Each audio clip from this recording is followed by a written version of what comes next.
What is going on, everybody? Nasdorachi coming back at you again today with another video for Dragon Ball Legends. Of course, what we will be talking about today is the 2.7 update, pretty much everything that came with it, including the 2 new Sparkings, 1 new EX unit on Ultra Space Time Summon 21. We will as well be going over the response to the feedback survey and some of the plans they are going to possibly implement for changes in the future. So we're going to try and streamline it, get through it relatively quickly. The longest part will probably be the character explanations, and I'll make the guaranteed ticket summon maybe 1,000 Chrono Crystals, and that's about all I'm going to do. However, there are new summon animations. We'll either check out Reddit, or I'll find a way to edit them in the video somewhere, either or, just depending on the time length. So let us jump right into things. First and foremost, we bring up some gameplay, and then we can check out the internet later if we need to. So, bringing up the game and jumping into the news here. Again, we did get version 2.7, which came with some welcome changes and plenty more changes on the way. The first and foremost change, we're just going to run through this in a list, get through it here. It's nothing too complicated, so it shouldn't take very long. Hyperdimensional co-op. If you Rising Rush during a specific window of time, generally at the same time as your buddy, you will get an amped up Rising Rush. I'm hearing from people and seeing myself that it does between like 11 to 15 million damage generally, barring certain circumstances, buffs, debuffs, etc., depending on what you have. But yes, that is an answer or a response to the fact that when you Rising Rush at the same time as a buddy before, whoever Rising Rushed like shortly second, the second person Rising Rush, they get screwed and their Rising Rush would just get nullified. Everything it says under here is pretty much standard to what I just said. Activate a Rising Rush pretty much simultaneously before or after your buddy, and you'll get that special Rising Rush, which I do not think the AI can even dodge out of the way of. They've added a button to get to the Z missions from the event screen, which helps, I guess, for quickly transitioning back and forth between checking what the missions might be and then jumping back into the stages to get them accomplished. Added a few new summon animations, also adjusted a few animations. So if we actually bring up the internet here real quick and hop over to Twitter, I have cataloged all of the known animations, the ones that we currently know of. You see that in the middle of the screen right now. There are some things that don't appear to mean anything, like instead of being on Namek, you can now end up on the DBS Broly movie Ice stage, or you can end up on, I guess, the Resurrection of F, you could call it Outer Space, the Upper Atmosphere stage. That doesn't seem to have an impact on what you necessarily get from the summon in terms of like guaranteed sparking or anything. So I guess just a nice fresh change of pace. Whis can also show up to rewind time, like Frieza will beat Goku, and then, you know, it's going to be like, oh god, this is a terrible summon. Whis can drop down and resurrect the summon back to the point where you hit the pull, and you go Super Saiyan God Super Saiyan and blast Frieza away before he can even attack. So that's pretty neat. The Nimbus Cloud, for all intents and purposes, just kind of like how Mercenary Tau flies by, Nimbus Cloud will fly by. That's guaranteed EX and up, kind of like the Red Sky, I guess you could say, or like 3 pods but with no other signs, 5 pods with no other signs. Definitely not guaranteed sparking, guaranteed EX unit. There is the Super Saiyan God Super Saiyan Goku summon animation where he just kind of wins normally, but he's in Super Saiyan God Super Saiyan form. There's also the Super Saiyan God Super Saiyan variant of Goku and Vegeta when it looks like Goku's about to lose, but then Vegeta shows up and they team up and do the Kamehameha Final Flash. That one as well. There's also Super Saiyan Goku reverting back to base form to do a Spirit Bomb, which is a new combination of pre-existing summon animations that were already in the game. There may also be some super rare ones that we or anyone hasn't even yet to see, so we'll have to keep our eyes open. This is not everything, this is just what I know so far. And again, maybe we'll check out Reddit and we'll be able to pull up some of those animations at some point in the video. I just don't want the video to go on too long. Conditions for Zenkai Awakening summons have been changed. All that means is you'll be able to see the Zenkai banners for characters regardless of whether you have them at 7 stars already or not. Your last selected slot and job request scroll position will now be saved on the adventure screen. Just helps you navigate that menu faster, puts you back to where you were instead of having to re-scroll through the list. And they rearranged the order of missions. That's kind of irrelevant, doesn't really matter for that one. Upgraded the auto mode AI. That means that the AI, when you turn the auto mode on, is going to play a little bit better, hopefully. I've tested a little bit. It definitely plays more aggressive, but I'm not sure how it manages like specific green cards and other more technical plays. So we'll have to test that out, but hopefully it'll really just help you get through the UST rush mode faster. That's generally what I'm gathering from that upgrade there. When reattempting battles, you can now choose to try again with the same team. Basically, when restarting fights, you can just auto re-queue with the same settings you had previously. It makes you have to navigate through less menus, less clicks, which just helps efficiently speed up farming processes. Equipment Z plus rank added. This is something that's not actually new at all. It's just an indicator of how close to perfect your equipment is. We can actually go check that out as soon as we get out of this news section. But you'll see red dashes, like in the picture in the middle of the screen. They just mean that you most likely don't want to re-roll that stat anymore in the future because it is near perfect. And if you have 3 of them that are red, the equipment will probably end up being a Z+. Now you'll also notice that all of the DBS Broly movie promo equipments are also Z+. That's only because they all have perfect stats. All the rolls are perfect on them. There was no variance. So they're assigned Z+, even though they have green dashes. But again, we can look at that in a second. Various events updates, that doesn't really tell us much of anything. And certain bug fixes, which are always helpful. Nothing about actual in play, and it doesn't really specify all the bugs they fixed anyway. It just says fixed other bugs. Alright, so that's everything that they directly changed for 2.7. Again, we will check out maybe some of the summon animations and the equipment here in 1 second. I did also want to go over the feedback update, and there's a couple other little additions that we can look at. We'll jump into everything else shortly after. Thank you for your continued support of Dragon Ball Legends. We'd like to extend a big thank you to everyone who participated in that survey they did on, February 26th, the social media survey. We value your feedback and opinions and are now working to see how we can incorporate them into the game. For now, let's just take a look at the first wave of updates planned to be implemented, basically. This is the first things they're addressing. Hyperdimensional co-op, they will be adding, I guess, a little bit more functionality to the dual impact system, and then the link system won't go away quite as quickly. Co-op's not really that difficult right now, so the dual impact change will be nice for those missions that are really annoying, that tell you have to do it like 2 or 3 times. But outside of that, I haven't had too many other problems with co-op other than it being a little repetitive and samey when you have to do it like, we gotta do Demon King Piccolo now 200 times, I think.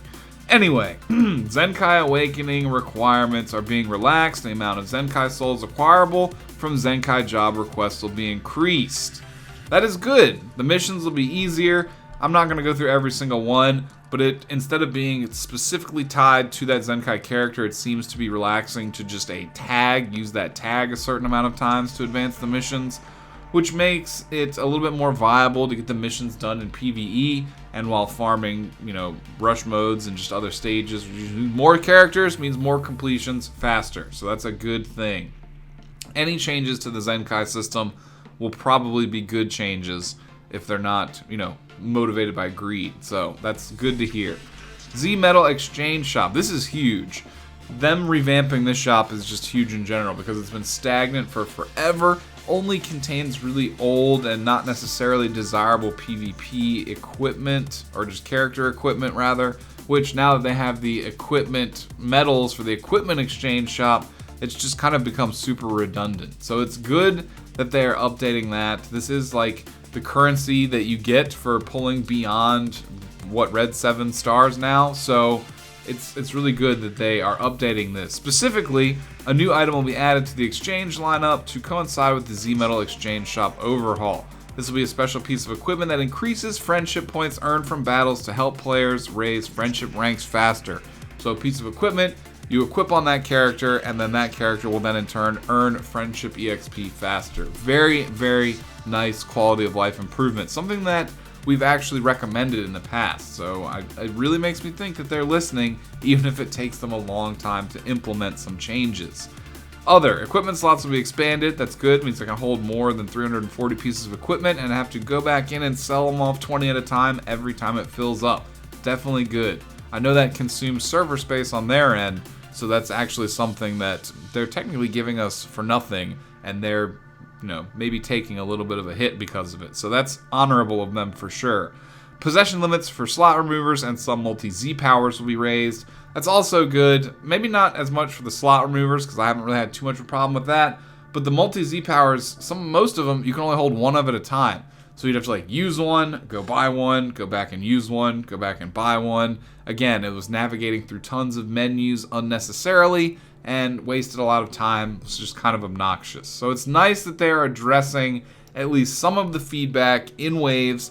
I do expect them to potentially host more surveys in the future and to continue to do little things like this to make the players a little bit happier. And it's really good that they have this open line of communication with us via the Video and Stuff podcasts, as well as doing these surveys and seemingly paying attention to them. These are all reasonably good signs. Just remember, this is a long haul type game. They're not doing anything super quickly. It's a small development team, like a subsection little office inside of the bigger DIMPS facility. So you can only have your expectations so high and have it be, realistic. So honestly, for a mobile game, there are things that they still need to work on, but at least they are trying. I give them a lot of credit for that. That's about all we need to talk about in the news. I guess other than the Super Scout battles, we've seen this before. It's something that you can do 3 times per day. I personally would recommend doing the God Key stage 3 times because the most valuable EX units are contained in the God Key stage. The Shisami is pretty useful, but Dodoria and Zarbon are definitely super dated. And of all of the Bardock squad, of course, these are the 3 most super dated. They were on Masters Pack 1, if I'm not mistaken. So definitely the Beerus, Whis, and Zamasu combination. Those are the most relevant. We do it 3 times per day. Get some Z power for those characters. Other than that, I don't think there is too much to talk about. We don't have to worry about a new Ultimate Battle mode yet. That'll be coming soon, I would assume. Just a regular PvP season. We're on to farming the pink flower petals, as I suspected, for part 2 of the Spring Adventures, which are tied to your second set of free guaranteed sparking tickets for this Cell and Trunks banner. Now at this point, we can actually check out the equipment briefly and then jump into the new characters. That's pretty much all we have left to show you what this whole Z Plus thing is about. As you can see, again, these pieces of equipment all came with perfect stat rolls, so they're all considered Z Plus, even though they have green dashes. Otherwise, you're going to be in a situation like this, where the stat is perfect or near perfect. It has a red dash. If you have 3 of those, or maybe even 2 reds and a gold, potentially, I don't know yet, but then they upgrade to Z+, just to show off and differentiate, how close to perfect they are. I haven't had super good luck with a lot of equips, so unfortunately I don't really have to worry about that right now. It's something that I can't afford to spend chrono crystals on. From there, I think the only other new thing we have to talk about are the new characters. We've already discussed Zenkai Goku in a previous video, gone over what he's capable of. If you just farm co-op 200 times, a bunch of times, you'll get a bunch of missions, a bunch of tickets, you can make the summons, and most likely get him to Zenkai 7 completely for free. So that is good. That is good that they took that step and did that. Let's jump in here. Quickly check out this Trunks as well as the Cell and the EX Cell. I'm going to try and get through this relatively quickly. The most unfortunate thing about this Trunks is he is red. However, they did counterbalance that by setting him up to be a hybrids character, which could benefit from the red because their only other red option is a Legends Limited Gohan unit, which is a little bit more rare and a little bit dated. So this guy will work out. He has a completely different functionality than what the Legends Limited Gohan does. So he will still be viable for hybrids. Vegeta family, he is competing with the Super Saiyan 4 Vegeta pretty heavily, but for no other reason than a Z ability buff, he will be good on that team, again, as a bench at the very minimum if you're not using him. So jumping into his stats here, let's actually put him at full boost. So he's got reasonably good stats. Remember, this is 14 stars, or red 7, but 2.3 million health and 250,000 strike attack, 220k blast with 160k to both defenses is pretty good. It's 4,600 critical as well. Is pretty dang good. Key restore, very low though. 2 red cards. Of course, all the tags we would expect of him, but he doesn't really do a whole lot for the future tags, who didn't really need the red unit anyway. It's just kind of interesting. The cell is a little bit more geared towards future. Strike and Blast, nothing out of the ordinary. Change the Future, his blue card. Major impact damage, inflicts enemy with a tribute downgrade, 20% strike damage received. This is unfortunately a buff that the enemy can swap out of if they have more than one character, so a little bit less effective than many other blue cards we've seen in the game. But if it's down to like the last man left alive, then that debuff will definitely help you out. That's really the only situation. If you can lock, or if you can use this in a 1v1, where you'll get the full impact of that debuff. Green card, time for a change of scenery. Following effects occur on hit. Restores his own key by 50. Restores his own vanish gauge by 60%, which only activates twice. Inflicts all allies and enemies with 3 substitution counts. So kind of like a mini lock for your own team and the enemy team. I guess ideally you'd save up the green card and use it right before the ultimate arts on a character you wanted to use that on, or Rising Rush, or a blue card even, and it would technically lock them in, so they would have to take that hit. So that is very interesting. Actually, it's like a little bit better version of the yellow Vegeto's post-transformation green card. Same effects, but, you know, in terms of it being comboable and it being that key pushback, but the things you get from it, I think, are a little bit better on this Trunks' card. Heat Dome attack, massive impact damage, applies the following effects to self upon activation. 50% to ultimate damage for 3 counts, and nullifies unfavorable color factors for 3 timer counts. So he will have color immunity for 3 seconds on this attack. If you use the green card to lock in your ideal target, it won't matter so much, but in terms of someone like swapping into a blue unit, that will help out if you aren't able to line up that specific combo. Main ability, Nightmare is over. Draw the Ultimate Arts card, Heat Dome attack. Gain a tribute upgrade, minus 100% to enemies' sustained damage cut effects when they swap in for cover change. Increases Arts card draw speed by 1 level for 30 counts. It's actually not too terrible. It's got a reasonably good set of effects. I actually think this Trunks is pretty decent. It's just the hybrids team. I guess if you ran him with like Zenkai, Gohan, and other powerful hybrids, it could work out, like purple, red or something with hybrids. That could be viable. I'm just not sure if it's all the way back to top tier yet or not. We'll definitely need to see how that evolves over some time here. 35% again to hybrid Saiyan or Vegeta family-based strike, attack, and defense. So a really good double buff for 2 different teams. It's just, again, those teams need a lot of help right now. So we'll, again, have to see how he play tests and what he does for those teams. But it's about time, or I would say it's close to those teams being back in a relevant hemisphere. So I guess, again, we got to keep our eyes on this Trunks and the anniversary units most likely as well. Following effects occur when this character enters the battlefield for the Final Battle for Peace passive. 30% to damage inflicted, which can't be stacked. 20% to strike damage inflicted, which cannot be stacked, so essentially 50% boosted strike damage. Reduces damage received by 20% for 15 counts. Inflicts all enemies with a tribute downgrade, minus 40% to health restoration for 30 counts, which is great against regeneration. We do just have to remember that Super Baby 2 is immune to any type of debuffs, so that won't apply to him directly. It'll just apply to everybody else on regeneration. So that is very interesting, seeing as how that baby is the direct counter for this Trunks. So it's still going to have an uphill battle a little bit versus regen in some regards. And it is cool that even though these buffs can't be stacked, if they get removed, they will reapply. There's no wording here that suggests they won't reapply if they're removed. You just can't stack them multiple times. Very good passive. It actually does a lot to make him, more relevant. As like I said on Twitter, their kits are gonna have to be really good for them to be relevant, and it's looking pretty decent so far. Eradicate Evil, 30% to strike damage inflicted against tag regeneration, which can't be removed.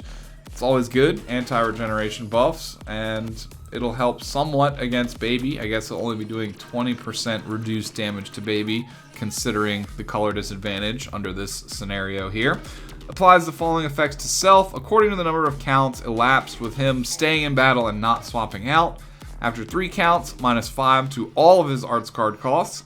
After 8 counts, another 30% to strike damage inflicted, so that'll raise him to 80% strike damage inflicted, considering his other passive. 12%, 20% to damage inflicted, which raises him to 100% strike damage inflicted, considering his other passive.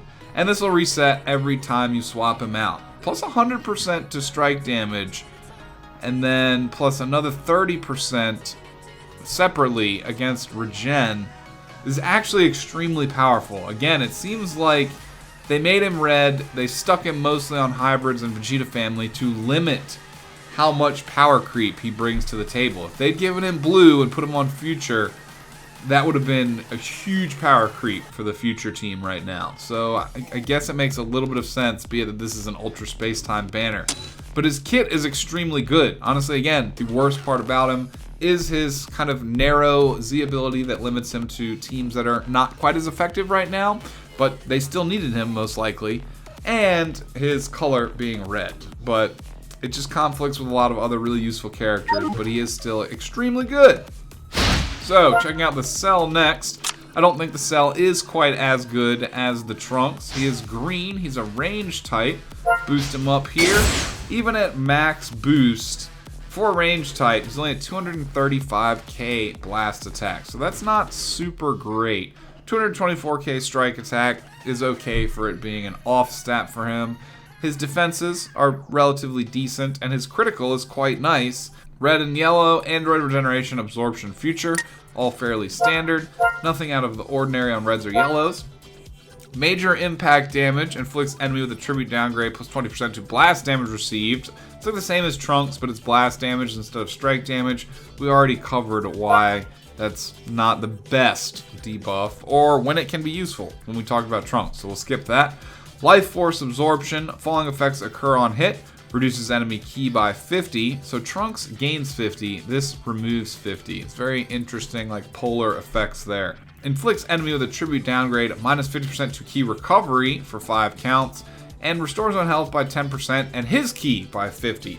So I guess he technically steals 50 ki from the enemy. It's worded a little differently, but that's what's going on. He can only combo into a blue card with it. Unfortunate that it is like that. Trunks is going to be much more versatile with his green card usage, seeing as how he can combo with everything. Now the trade-off for that is he has blast armor, and Trunks doesn't. But Trunks doesn't really need blast armor, because if you time it right, I would assume it's going to go through blast card anyway, kind of like Baby and Vegito. So we'll have to play test that if we're lucky enough to get him. But I'm assuming that's how it works. So I'm not really sure if this trade-off is worthwhile in the long run, comparatively speaking. But it will hurt the enemy's ki restoration and their ki, which makes it relatively useful. Again, I think this Cell is much more of a side grade unit than someone that you need to have to make or break a team. Main ability, draw a Blast Arts card next. Minus 15 to own Blast Arts calls for 30 counts. Plus 50% to blast damage inflicted for 30 counts, and he will automatically restore his Vanish meter. It's relatively good. This character strikes me as one that's probably not going to be just at all good under just normal circumstances, but once you pump in his main and use this green card maybe once to hurt the enemy a little bit, then he might be doing some reasonable damage output. We got to get to his passives here. Z ability, 33% to tag future-based blast attack, and 33% to tag android-based strike attack. I would most likely say that he's going to pair the best on the android's team, and he'll also give Perfect Cell, you know, a 33% to blast attack buff, in addition to all the androids getting the strike damage buff. That would be his best placement, I would say.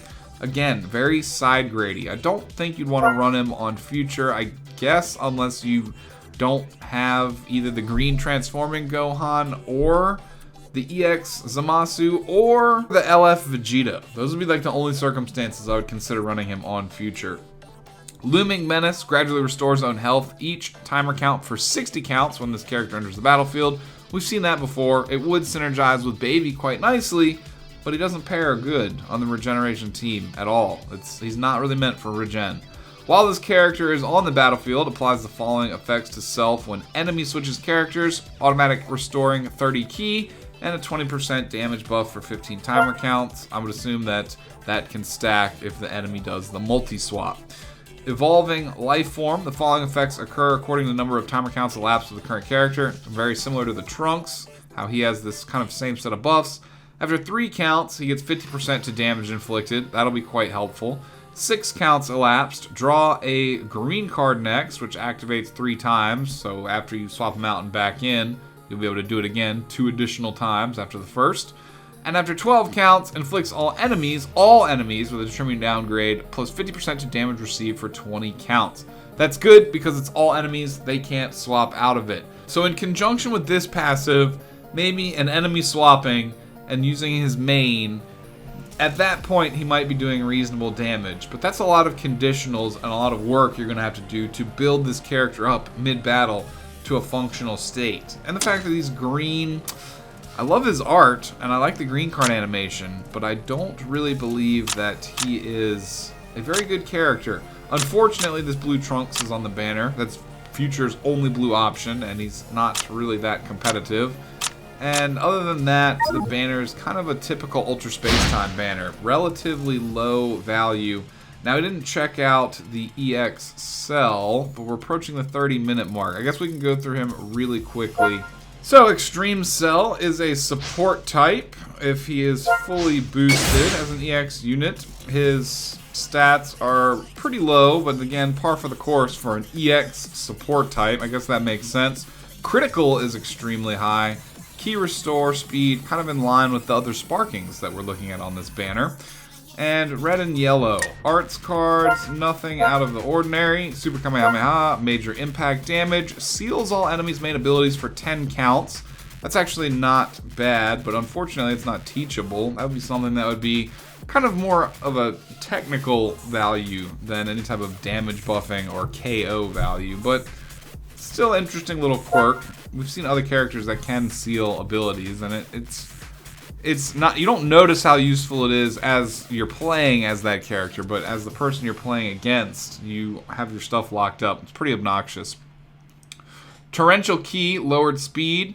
Inflicts enemy with a tribute downgrade minus 50% to key recovery for 10 timer counts. Inflicts enemy with a tribute downgrade 50% or minus 50% to vanish gauge recovery for 10 counts. Kind of like the Imperfect Cell where he hurts key recovery, but then he's also going against vanish. Again, that's a more technical green card. That's not going to be just outright as noticeably useful. It's just going to passively make your match go, I guess, a little bit better. I don't know if I'm a huge fan or not of this cell, but main ability, Intimidating Aura. 30% to damage inflicted by all allies for 25 timer counts. That's actually not too bad. Reduces enemy key by 50. That's like the other part of Imperfect Cell's green card, just on this cell's main instead. Inflicts enemy with a tribute downgrade plus 10 to all arts card costs for 15 counts. That part works pretty well with the reduction of the key, because for that 15 counts, especially if you combine this with a green card, for that period of time after you green and use the main, they're going to be really struggling to get key back. But it seems like some of these debuffs apply only to single target. So again, you got to manage them being able to swap out of that. 32% to tag Future, Base, Strike, and Blast defense. So he is a good bench for the Future tag if you manage to pull him enough times to get a reasonable amount of stars on him. Unique ability, Dawn of Terror. Following effects occur when this character enters the battlefield. Inflicts all enemies with the tribute downgrade. All enemies, again, that's good. 30% to damage received. They can't swap out of that. Inflicts all enemies with a tribute downgrade minus 50% to health restoration, which is especially useful against regeneration teams, which is not really how this cell pairs up. He's mostly Future. There's no way he's going to compete with Majin 21 for the spot on either regeneration or androids. So they did right by making him mostly a Future character. Otherwise, he would have been completely useless. Demoralizing Presence. Inflicts enemy with a tribute downgrade plus 10% to damage received for 15 counts upon landing either a red or a yellow card. He's got a lot of buffs and debuffs here that he's going to start stacking up. So maybe he's not as bad as I initially thought. Following effects occur when enemy switches characters. Inflicts all enemies with a tribute downgrade plus 3 to substitution count for 15 counts. inflicts all enemies with a tribute downgrade -1 to card draw speed for 15 counts. So after the enemy switches, they're locked in for 3 seconds. They won't be able to swap again. So if you can make them instantly vanish, then within those 3 seconds, they'll be forced to... You win, basically. You win neutral. They'll be forced to take a hit. So this character is very technical, has got a lot of buffs and debuffs you have to manage, but he's actually not too terrible. Let us do this guaranteed sparking ticket. See what happens here. Maybe if we're lucky we'll get one of the new animations, but I'm not going to hold my breath.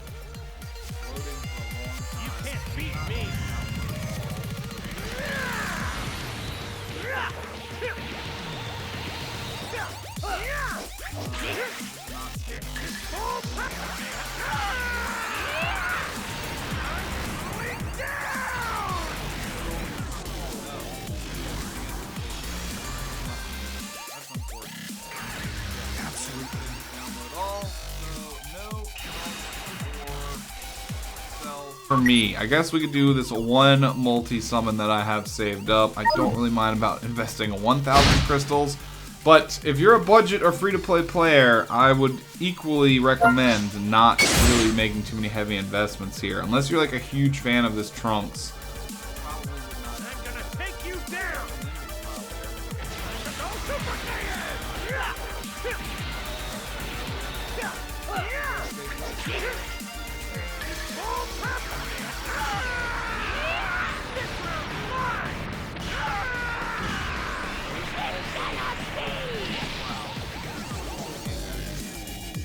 I'm not again. Is that rip? Beat it! Take it! Die! Now! That's all that I'm investing. Here I come! And that's about it. I can't!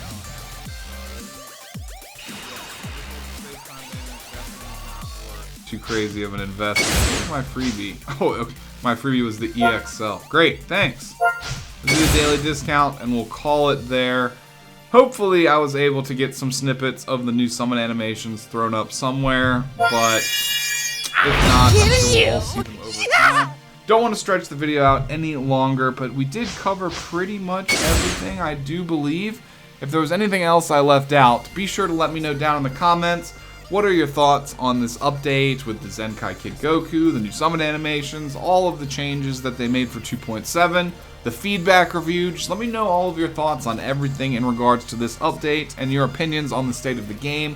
Well, again, would love to hear that. If you're new around here, consider subscribing so I can see you again on future videos, hitting the notification bell as well. And if you enjoy the video, consider leaving a thumbs up on it. Help spread it out so more people will be able to check it out. I appreciate each and every one of you guys that check out the videos, hang around, like, comment on them, etc. So again, thank you for doing all that, and we'll be seeing you again very soon for another Legends video. Peace out, have a good one.